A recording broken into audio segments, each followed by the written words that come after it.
فیلم نیاد خفه شده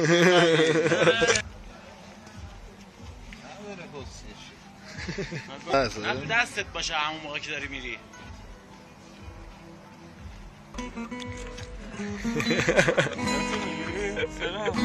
داداش پشت صحنه باشه دیگه.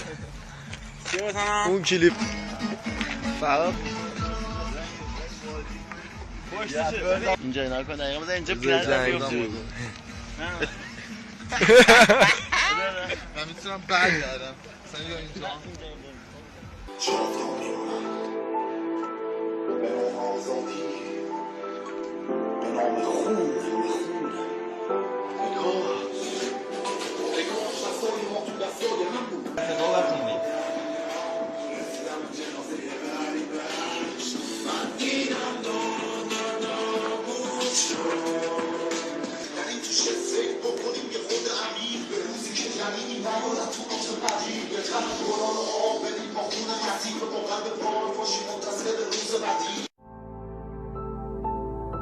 جنگ ها میان و میرن،